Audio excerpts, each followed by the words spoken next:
Students class 10 आपकी chemistry, ठीक है। जो हमारा फर्स्ट चैप्टर चल रहा था chemical reaction and chemical equation, वहां पे हमने जो पिछली क्लासेस में केमिकल रिएक्शंस के जो कैरेक्टरिस्टिक हैं उसके बारे में हमने बात करा था। हमने कहा था कि जो इवोल्यूशन ऑफ गैस है उसके बारे में हमने स्टडी कर लिया था। बाकी सारे जो जनरल बातें होती हैं उन सबको हमने स्टडी करा था, ठीक है। आज क्या है, उसके बाद नेक्स्ट हम शुरू करते हैं। उसके सेकंड जो हमारी कैरेक्टरिस्टिक थी, पहला इवोल्यूशन ऑफ गैस था, दूसरा क्या था, चेंज ऑफ कलर था, ठीक है। तो चेंज ऑफ कलर में हम सीधे देखेंगे आज कि कैसे क्या था। हमने पीछे बता दिया था कि बहुत सारे रिएक्शन में डिफरेंट प्रोडक्ट के फॉर्मेशन होते हैं डिफरेंट वे के थ्रू, और वहां पे हमें गैसेस जो गैस वहां पे इवॉल्व होती थी, जिस कारण से हमने उसका नाम दिया था इवोल्यूशन ऑफ गैस, ठीक है।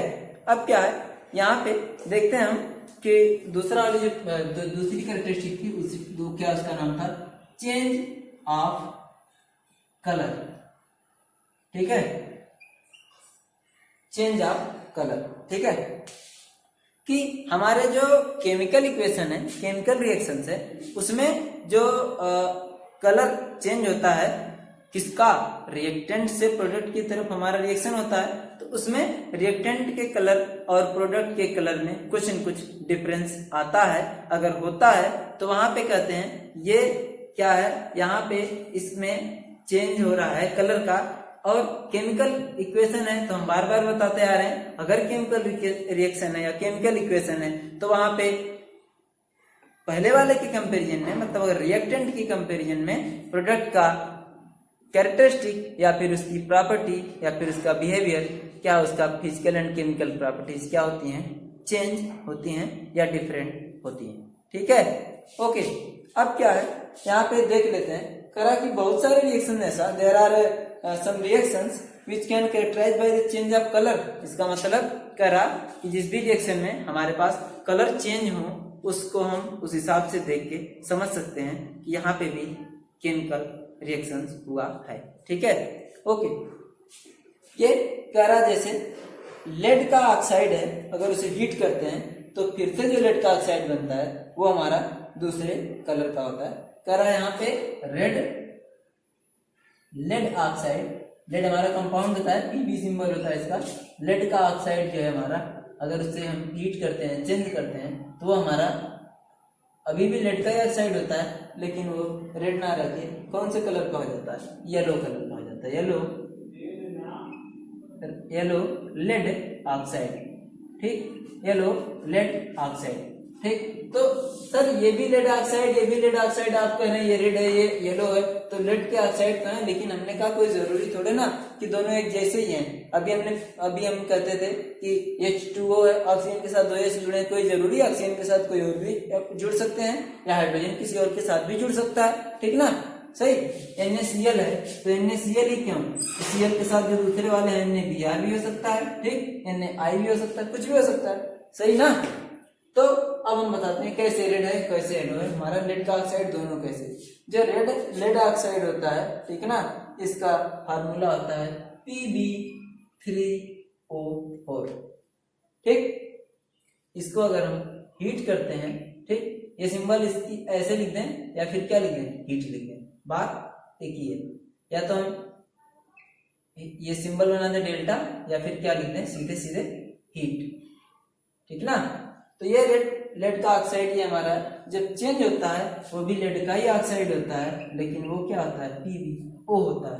ये ऑक्सीजन के साथ रिएक्शन कराने के बाद जो कंपाउंड होते हैं, ऑक्सीजन के साथ जब कंबाइंड होते हैं तो उनके नाम में ऑक्साइड जुड़ जाता है। ये हमारा लेड है, इसमें ऑक्सीजन जुड़ा हुआ होता है, तो ये हमारा क्या बन जाता है, लेड का ऑक्साइड, ठीक है, सही। इसको हम ये सॉलिड है, ठीक, ये जो लेड ऑक्साइड बना है ये भी सॉलिड है। और होता क्या है इसमें से, ठीक है, इसमें से क्या हुआ, कम ऑक्सीजन गैस क्या हो चुकी है, रिमूव हो चुकी है थोड़ी सी, जिस कारण से हमारा Pb3O4 होके क्या बना है, Pb। इसको बैलेंस कर लेते हैं, 2Pb3 यहाँ लिखते हैं तो 6Pb, ठीक है, और 2O2, सही। अब क्या है, इसका कलर रेड होता है, इसका कलर येलो होता है, इस कारण से हम कह रहे हैं यहाँ पे केमिकल रिएक्शन हो रहा है, ठीक है। ओके, आगे कह रहा, बात समझ में आई ना, ठीक। और वैसे भी देख लें इनका कंपोजिशन अलग, 3 लेड पीबी 3 है और 4 ऑक्सीजन है, यहाँ पे एक पीबी 1 ऑक्सीजन, तो कंपोजिशन अलग तो केमिकल बिहेवियर अलग, इसका मतलब ये केमिकल रिएक्शन है और है भी, तो हम तो पढ़ भी रहे हैं केमिकल रिएक्शन। सही, ओके। आगे कह रहा है क्लोरीन वाटर अगर KI सॉल्यूशन में डालते हैं, ठीक, तो इसका ब्राउन कलर अपीयर, ये ब्राउन कलर का अपीयर होता है, ठीक है। क्लोरीन वाटर जनरली येलोइश होता है, ठीक है। वो क्या कहते हैं, उसे अगर पोटेशियम आयोडाइड में डालते हैं तो वो क्या हो जाता है, ब्राउन कलर में चेंज हो जाता है, ठीक है। तो कह रहा 2KI प्लस Cl2 के साथ अगर रिएक्शन कराएं हम, ये कंपाउंड बनता है 2KCl प्लस क्या बनता है हमारे पास I2, ठीक, I2 का फॉर्मेशन होता है। सही है, ये हमारा I2 क्या होता है, ब्राउन कलर का ये कंपाउंड होता है। सही, आगे चलो भैया, चेंज ऑफ कलर हो गया। तीसरी बात क्या है, तीसरी बात है फॉर्मेशन ऑफ प्रेसिपिटेट।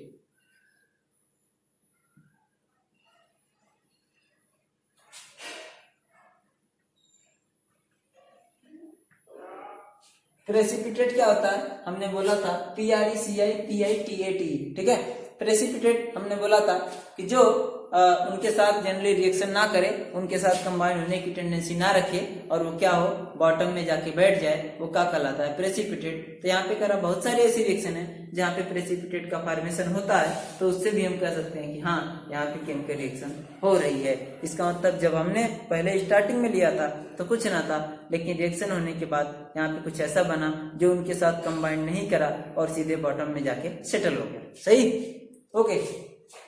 जैसे कह रहा कि अगर सिल्वर नाइट्रेट का रिएक्शन सोडियम क्लोराइड मतलब साल्ट के साथ कराएं, AgNO3 का रिएक्शन NaCl के साथ कराएं, तो हमारे पास क्या बनता है, NaNO3 और क्या बनता है, AgCl, ठीक। यहाँ पे हमारा क्या बनता है, NaNO3 प्लस AgCl, और ये व्हाइट प्रेसिपिटेट को हम शॉर्टकट में PPT लिखते हैं, ठीक है। प्रेसिपिटेट किस तरह यहाँ पे अच्छी सी लिख देते हैं, PRECIPITATE, प्रेसिपिटेट, ठीक है ना। तो ये क्या है, AgCl एक व्हाइट कलर का प्रेसिपिटेट बनता है। जैसे हम कहे थे कि गैस के लिए ऐसा सिंबल शो करते हैं ना, तो अगर किसी रिएक्शन में प्रेसिपिटेट बना हुआ होता है तो उसको जस्ट उसका उल्टा सिंबल करते हैं। तो गैस मतलब ये नीचे से ऊपर जा रही होती है, गैस बन के उड़ जाती है, और प्रेसिपिटेट मतलब जो ऊपर है वो नीचे सेटल डाउन हो जाता है, इसीलिए उसकी एरो डाउनवर्ड दिखाते हैं, जिसका एरो का मुंह जो है, एरो का हेड क्या है, वो नीचे होता है। सही ना, ओके। इसी तरह से कर अगर सिल्वर नाइट्रेट लें, PbNO3 ट्वाइस, ठीक, PbNO3 ट्वाइस, इनका रिएक्शन अगर हम KI के साथ कराएं, KI मतलब पोटेशियम आयोडाइड, ठीक है। ये सिल्वर का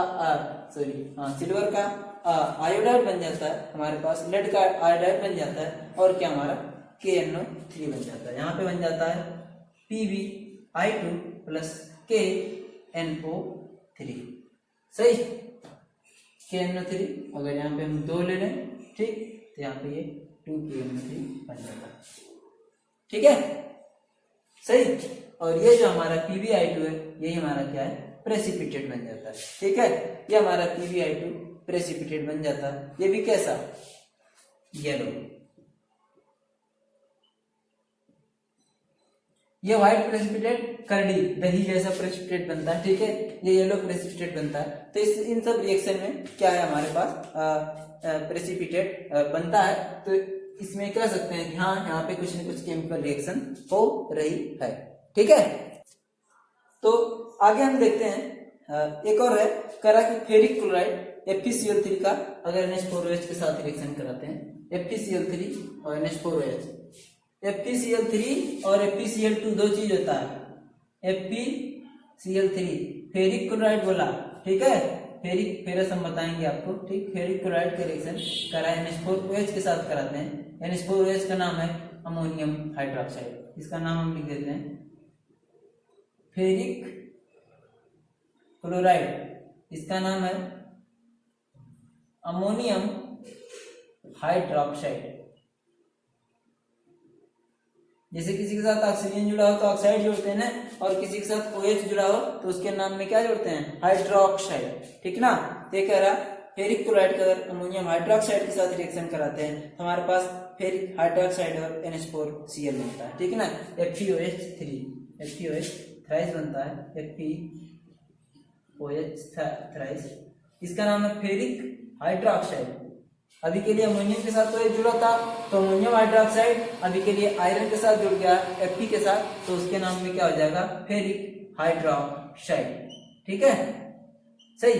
और ये कह रहा है हमारे पास ब्राउन प्रेसिपिटेट बनता है, ये भी ठीक है। और बाकी जो हमारे पास बचता है वो क्या हमारे पास बच जाता है, NH4Cl, जो हमारे पास क्या है, साल्ट, ठीक। रिएक्शन बैलेंस कर लेते हैं, FeCl3 3NH4OH, ठीक, FeOH थ्राइस, और यहाँ पे क्या है 3NH4Cl। ये जो हम लिखते हैं ना, आप देखेंगे ये जो इसके पहले किसी भी रिएक्टेंट के पहले या किसी भी कंपाउंड के नेम के पहले जो 1 2 3 4 लिखा होता है वो क्या होता है, बताता है कि हमने कितने एटम या कितने हमने यूज करे हैं इसके, ठीक। उसी हिसाब से हम रिएक्शन बैलेंस करने के लिए आगे पीछे लिख लेते हैं कि जितना हमने पहले रिएक्टेंट में ले हो उतना ही हमारे पास प्रोडक्ट में भी हो, ठीक है ना, सही। तो एक Fe 3Cl, तो NH4 एक NH4Cl में एक Cl ना, तो 3 NH4Cl में 3 Cl, 3 क्लोराइड है ना। और क्या है 3N है, 3N है, H4 4 into 3 12, सॉरी यहाँ पे H क्या है 4 into 3 12, NH4OH में कितने हैं 5, कहाँ है H4 है, H 4 H है, और OH में का एक है 5 H है, तो 3 NH4OH में कितने 15 हुए। तो यहाँ देख लेते हैं 4 into 3, एक NH4Cl में कितने H 4, तो 3 NH4Cl में कितने 12, और OH थ्राइस में OH में एक H है और थ्राइस मतलब 3 है, तो 3 H, तो हमारे पास कितने हो गए 15H मतलब हाइड्रोजन, ठीक है। तो ये क्या है, उसके पहले 1 2 3 4 क्या है, ये रिएक्शन बैलेंस करने के लिए लिखा जाता है ताकि हमें ये हो कि हमने जितना लिया उतना ही आगे बना, ठीक ना, ओके। आगे कह रहा एनर्जी चेंज। अगली कैरेक्टरिस्टिक प्रॉपर्टी का है एनर्जी चेंज।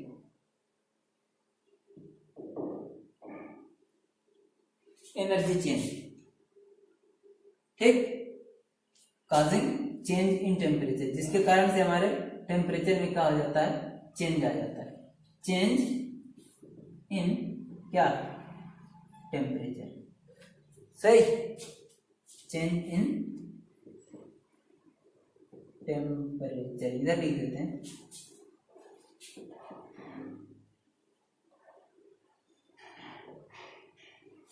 सही, ओके। अब क्या है, जैसे बहुत सारे ऐसे रिएक्शंस हैं जिनमें हम देखेंगे कि पहले उनके अंदर कुछ और हीट थी या कुछ उसके अंदर गर्मी थी, ठीक ना, हीट थी।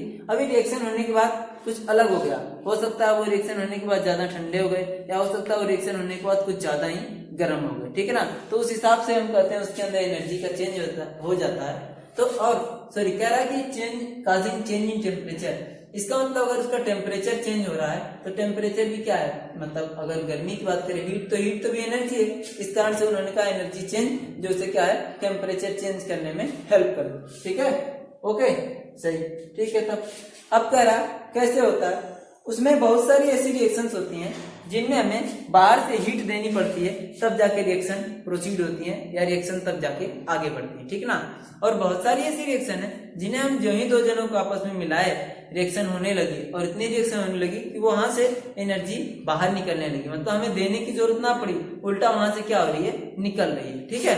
तो उसके बाद क्या है, कह रहा अगर जिस वाले रिएक्शन में एनर्जी हमें बाहर से देनी पड़ती है और कुछ ऐसा रिएक्शन है जिस रिएक्शन में से एनर्जी खुद से क्या है निकलती है, तो इन दोनों के लिए एक नाम दिए जाते हैं, ठीक है, एक्सोथर्मिक और एंडोथर्मिक रिएक्शन, ठीक है। उसका नाम दिया जाता है एक्सोथर्मिक और क्या है हमारा एंडोथर्मिक रिएक्शन, सही, ठीक है। अब आप देखते हैं एक्सोथर्मिक क्या है और एंडोथर्मिक क्या है, सही। कह रहा ऐसा रिएक्शन जिनमें हीट क्या हो, लिबरेट हो, एनर्जी हीट क्या हो, खुद से ही निकले, उसको हम क्या बोलते हैं, एक्सोथर्मिक रिएक्शन। जैसे जो भी चीज है, अगर हमने दो जनों को आपस में मिलाया, वहां से तीसरे बन रहे हैं, तो उसके बाद क्या है, वहां से एनर्जी अगर निकले, वहां से हीट अगर निकले, तो ऐसे रिएक्शन को हम एक्सोथर्मिक कहेंगे। और अगर कोई रिएक्शन प्रोसीड होते समय एनर्जी की और जरूरत पड़े, एनर्जी हमें और सप्लाई देनी पड़े, तो उस वाले को क्या कहते हैं, एंडोथर्मिक रिएक्शन कहते हैं। तो एक्सोथर्मिक रिएक्शन क्या है, the reaction in which heat is liberated, the reaction in which heat liberated,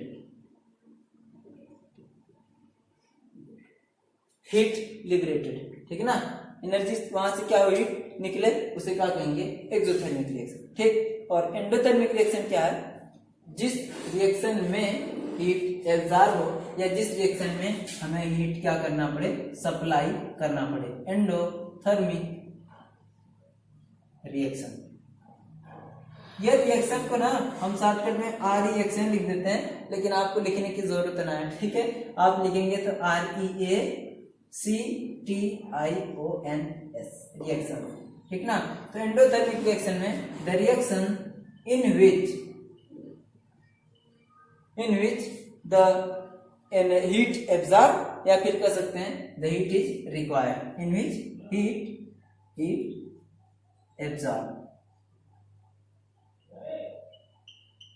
या फिर क्या कहते हैं, हीट की क्या हो, रिक्वायरमेंट हो, हमें आगे देनी पड़े। अभी हम घर में खाना बनाते हैं ना, नीचे आग लगानी पड़ती ना, लकड़ी या गैस चूल्हा या जो भी कुछ, ठीक, तो उस वाले केस में हम क्या कहेंगे, ये एंडोथर्मिक रिएक्शन। सही, अगर कोई चीज पहले से, जैसे हमने क्या कहते हैं, एसी लिया, ऐसे कुछ बम क्या है, पहले से अगर ऐसे रखा है, अचानक से फूट जाए, वहां से हीट निकले, तो वहां पे क्या हो रहा हो, एक्सोथर्मिक रिएक्शन हो रहा था, क्योंकि वहां से एनर्जी लिबरेट होती है। एनर्जी क्या है, अगर वो टेम्परेचर के फॉर्म में है, हीट के फॉर्म में है, तो हीट भी क्या है, एनर्जी है, जिस कारण से उसे हम क्या कर सकते हैं, यहाँ पे हीट, यहाँ पे करते हैं हम हीट रिलीज हो रही है, जिस कारण से वो एक्सोथर्मिक। सही, ठीक है। आगे कह रहा है, अगर कोल का हम जलाएं, ठीक ना, कोयले को अगर हम जलाएं, तो वहां से हमें हीट भी निकलती है, ठीक ना।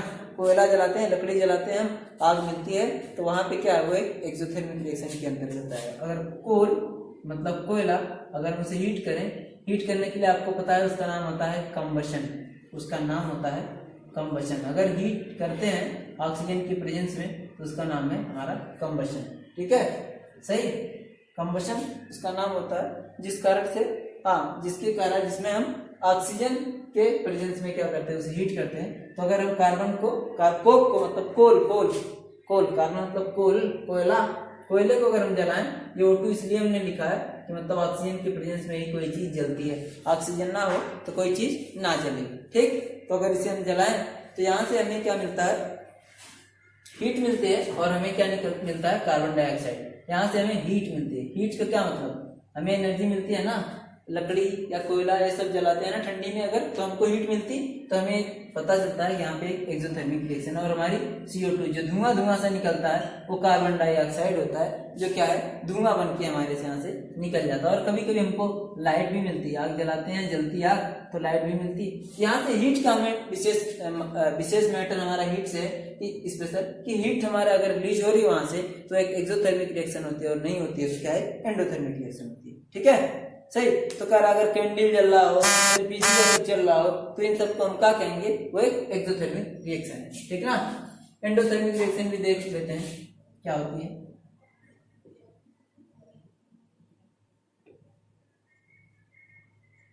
एंडोथर्मिक रिएक्शन, ठीक।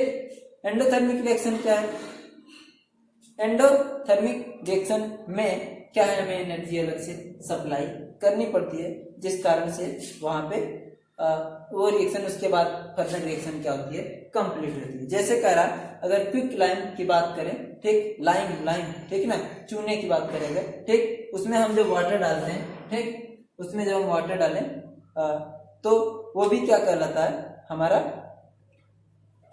जैसे देखते हैं कि वो उबलने लगता है ना, अगर हम चूने को पानी में डाल दें, ठीक, इतना बड़ा बड़ा टुकड़ा आता है जो, ठीक, तो आप देखेंगे कि वहां से उबलने लगता है वाटर जैसा, तो वो क्या, वहां पे एक्सोथर्मिक रिएक्शन हो रही होती है, ठीक है ना, वो भी एक एक्सोथर्मिक का एग्जाम्पल है, ठीक है।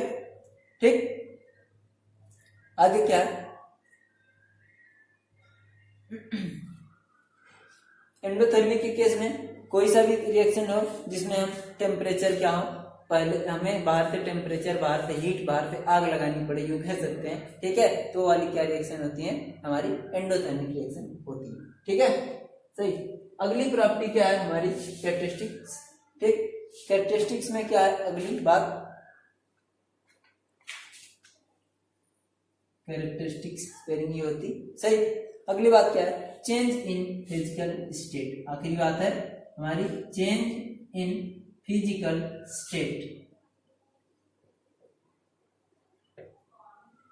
सही, फिजिकल स्टेट का चेंज करा। जैसे हम बोलते हैं कि कोई, अभी हमने बता दिया था पहले दिन कि अगर सोडियम मेटल है हमारा, ठीक, मेटल सॉलिड होता है, अब क्या है, क्लोरीन गैस है, लेकिन जब दोनों आपस में मिलकर NaCl बनाती हैं तो सॉलिड हमको NaCl या सॉलिड साल्ट का फॉर्मेशन हो जाता है, जो हमारे पास क्रिस्टलाइन सॉलिड होता है, ठीक है ना, जिससे हम कह सकते हैं कि हाँ, अगर केमिकल रिएक्शन हो रही है तो वहाँ पे क्या है, उनका फिजिकल स्टेट भी चेंज होता है, ठीक है। उसी तरह से कुछ भी हम अगर मैंने कहा वाटर ही होता है, वाटर में हाइड्रोजन होता है और ऑक्सीजन होता है, H2 होता है, O2 होता है, ये दोनों मिलके क्या बनाते हैं, H2O बनाते हैं, ठीक है ना, सही।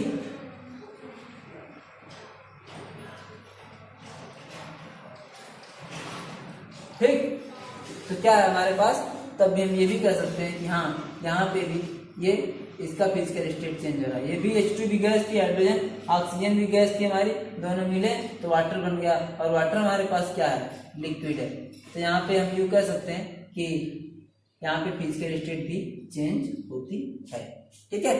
तो आज के लिए इतना ही, तो आप इसको अच्छे से रिवाइज करें, ठीक है, कोई डाउट हो क्वेश्चन पूछें, आपके जवाब दिए जाएंगे, ठीक है, जैसे भी पूछ सकते हैं आप, कमेंट बॉक्स में पूछ सकते हैं, मैसेज करके पूछ सकते हैं, ठीक है, ओके। अब क्या है, आगे हम आते हैं अगले क्लास में हम आपको डिस्कस करा जाएगा केमिकल इक्वेशन, ठीक है, आगे हम बता दे रहे हैं अगली क्लास में आपको chemical equation, EQUATION, chemical equation, ठीक है, तो ओके, थैंक यू।